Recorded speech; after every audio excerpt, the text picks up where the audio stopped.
ವೀಕ್ಷಕರೇ, ನಿಮಗೆಲ್ಲ ಸ್ವಾಗತ. ವೀಕ್ಷಕರೇ, ನಾವು ನೈಋತ್ಯ ದಿಕ್ಕಿನ ಫಲಿತಾಂಶಗಳನ್ನು ತಿಳಿದುಕೊಳ್ಳೋಣ ಬನ್ನಿ. ವೀಕ್ಷಕರೇ, ನೈಋತ್ಯ ದಿಕ್ಕು ಎಲ್ಲ ದಿಕ್ಕುಗಳಿಗಿಂತ ಎತ್ತರವಾಗಿರಬೇಕು. ಈ ದಿಕ್ಕಿಗೆ ನಿರತಿ ಎಂಬ ರಾಕ್ಷಸ ದಿಕ್ಪಾಲಕ.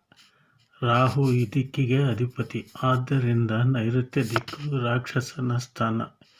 ಈ ದಿಕ್ಕು ಬಹಳ ಶಕ್ತಿಶಾಲಿಯಾದದ್ದು. ವೀಕ್ಷಕರೇ, ಈ ದಿಕ್ಕು ಆರೋಗ್ಯ ಕೊಡುತ್ತೆ, ಅಧಿಕಾರ ಕೊಡುತ್ತೆ, ಒಳ್ಳೆ ಐಶ್ವರ್ಯ ಕೊಡುತ್ತೆ, ಜಿಪುಣತನ ಕೊಡುತ್ತೆ. ಈ ಗೃಹದವರಿಗೆ ಹಠಮಾರಿತನ, ಮೊಂಡುತನ, ಕೋಪ ಇರುತ್ತೆ. ಇವರು ಲಾಭ ಬರದೇ ಇರುವ ಕೆಲಸಗಳನ್ನು ಮಾಡುವುದಿಲ್ಲ.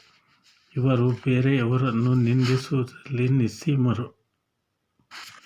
ಇವರನ್ನು ಇಷ್ಟಪಡುವವರು ಹಾಗೂ ಹಿಡಿಸಿಕೊಳ್ಳುವವರು ಕಡಿಮೆ. ಇವರು ಬೇರೆಯವರು ಮಾಡಿದ ಕೆಲಸ ಇವರು ಒಪ್ಪುವುದಿಲ್ಲ. ಆದ್ದರಿಂದ ಇವರಿಗೆ ಶತ್ರುಗಳು ಜಾಸ್ತಿ. ಇವರು ಉನ್ನತ ವಿದ್ಯೆಗಳನ್ನು ಹಾಗೂ ಹೊಸ ಹೊಸ ವಿದ್ಯೆಗಳನ್ನು ಅಭ್ಯಸಿಸುತ್ತಾರೆ.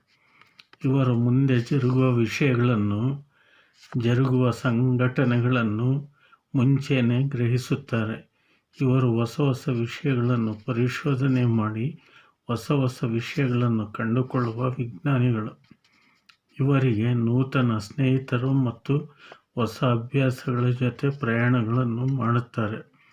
ಇವರು ಬೇರೆಯವರಿಂದ ಎಷ್ಟೇ ಪ್ರಯೋಜನ ಪಡೆದರೂ ಸ್ವಲ್ಪ ನಷ್ಟಗಳನ್ನು ಅನುಭವಿಸುತ್ತಾರೆ.